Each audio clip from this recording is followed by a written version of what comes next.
Book 1 behind, the world ahead, or something like that. Since we finished book 1, The Lord of the Rings, last week, I wanted to take a video and go over a couple of my favorite parts and really some of the biggest things I learned over the last 12 odd weeks. Hello everyone, welcome to Aude and Tulava, where we're walking our way through Tolkien's Legendarium. Now, I titled the video, Did You Even Learn Anything?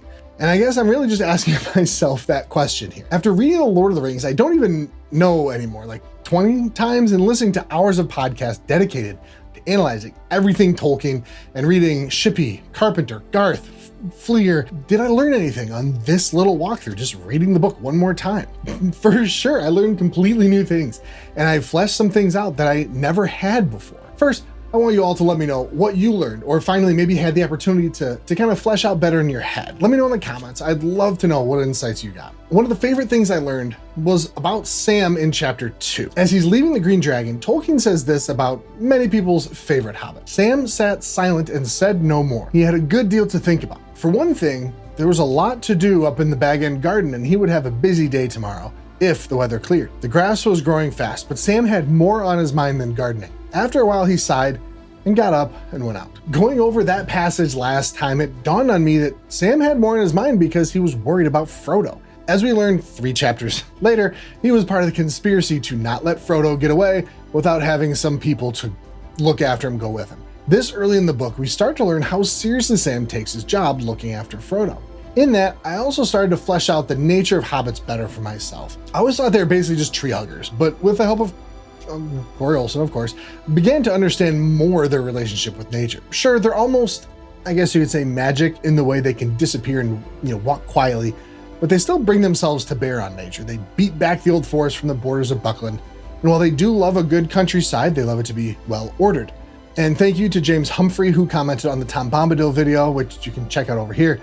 James mentions that maybe hobbits are less corruptible because they have lived so close to Tom Bombadil for so long. I really like that idea of how maybe the strength of Tom drew them there. They settled in Bree and then kind of had to keep going to get a bit closer to the forest and to Tom. It's a really cool idea. Thank you, James. Aside from random theory crafting, it was really awesome to start to see more ways Tolkien very carefully uses his language kind of ambiguously, leading us to make our own conclusions and see the scene in our minds. For example, this passage in the beginning of chapter 5. They turned down the fairy lane, which was straight and well kept and edged with large whitewashed stones.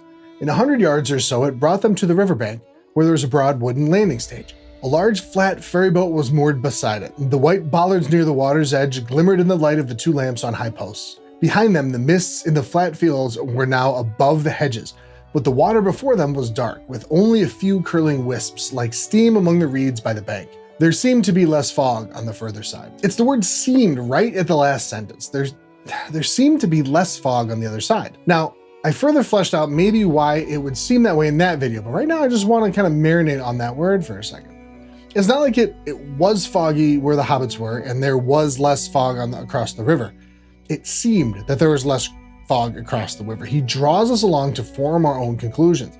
The first time, younger reader and me for sure did not pick up on that. But did it matter to me? Heck no.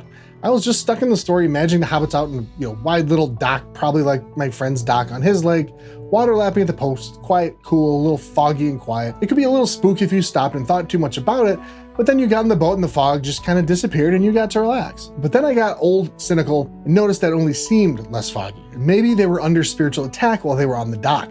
And then it makes their escape that much sweeter, especially when Sam guides Frodo to look back where they came from and see the figures searching them out. It literally just gets better and better every time with every discovery. Speaking of discovery, we should talk about Tom a little bit. I hated Tom the first time I read the books. Okay, I hated Tom probably the next 10 rereads too, but there were a couple things that really made me love like his section in the book. One, finding the rhythm in his verse and realizing he spoke with a similar rhythm too. It just made it easier to read. I had an errand there, gathering water lilies, green leaves and lilies white to please my pretty lady. The last ere the year's end to keep them from the winter, to flower by her pretty feet till the snows are melted. Each year at summer's end I go to find them for her, in a wide pool deep and clear, far down Withy Window. There they opened first in spring, and there they linger latest. By that pool long ago I found the river daughter, fair young Goldberry sitting in the rushes. Sweet was her singing then, and her heart was beating. Second is the Hobbit's dream and the discovery of more ambiguity by Tolkien and how Merry and Pippin seem to hear and seem to remember the voices of Tom and Goldberry calming them after the nightmare. Not to mention Frodo's dreams and taking the opportunity to dissect. And thirdly, we can all thank Corey Olsen again for putting the bug in my ear about why Tom wasn't affected by the ring. This changed how I read the entire Tom section, not to mention how I look at every interaction with the ring. Tom doesn't really want for anything, he's satisfied, so the ring doesn't affect him. But when the ring does affect people, it's a whole different ballgame. And this is something that has been so fun to dissect as I read through the book again. For example, when Frodo offers the ring to Gandalf in chapter 2, Gandalf's reply is very telling. "No!" cried Gandalf, springing to his feet. "With that power, I should have power too great and terrible, and over me the ring would gain a power still greater and more deadly." His eyes flashed and his face was lit as by a fire within. "Do not tempt me, for I do not wish to become like the Dark Lord himself, yet the way of the ring to my heart is by pity.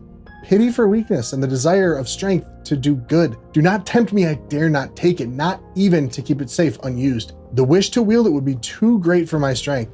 I shall have such need of it. Great perils lie before me." The ring takes people's desires, twists them if they're generally good, or stokes them if they're generally bad desires. So you start to look at every interaction a little differently. Is the ring working on this person? Is Frodo saying that while under the ring's influence? Is that a ring-induced monologue? It's actually really fun. Which, the fun part brings me to Finnegan. You remember him, King's Rider, fancy scribe of Gondor guy. The prologue is such a gem. We essentially learn that Bilbo started it, being Lord of the Rings, Frodo finished it, Sam edited it, Finnegan copied it, and Tolkien translated it. Why is that important? It gives us the game to play as we go through the book. We always get to play who wrote that part. Sometimes we hear some Sam talking under his breath, probably Frodo writing that. Concerning Hobbits, I like to think Bilbo wrote that, as it makes a little bit of fun at his old neighbors. Bill the ponytail switches, my guess is almost always Sam. I don't think we've really seen much Finnegan yet, but he'll show up in chapter 1 of book 2. He introduces us to Arwen, at least I like to think so. Again, I learned so much. I'm having such a great time with you all, reading, dissecting, learning. Thank you all so much for coming along with me as we start this journey with the Lord of the Rings and more moving forward from there. This is a bit of a shorter video, I know. I think I needed a minute to kind of sit and see where we came from before going forward. Not to mention the next couple of chapters are doozies. Let me finish with probably one of my favorite sections from book 1. It's from the Barrow Downs, and it really shapes the scene in my head. Suddenly a song began, a cold murmur rising and falling. The voice seemed far away and immeasurably dreary, sometimes high in the air and thin, sometimes like a low moan from the ground. Out of the formless stream of sad but horrible sounds, strings of words would now and again shape themselves. Grim, hard, cold words, heartless and miserable. The night was railing against the morning of which it was bereaved, and the cold was cursing the warmth for which it hungered. Frodo was chilled to the marrow. After a while, the song became clearer, and with dread in his heart, he perceived that it had changed into an incantation. Cold be hand and heart and bone, and cold be sleep under stone. Nevermore to wake on stony bed, never till the sun fails and the moon is dead. In the black wind the stars shall die, and still on gold here let them lie, till the Dark Lord lifts his hand over dead sea and withered land.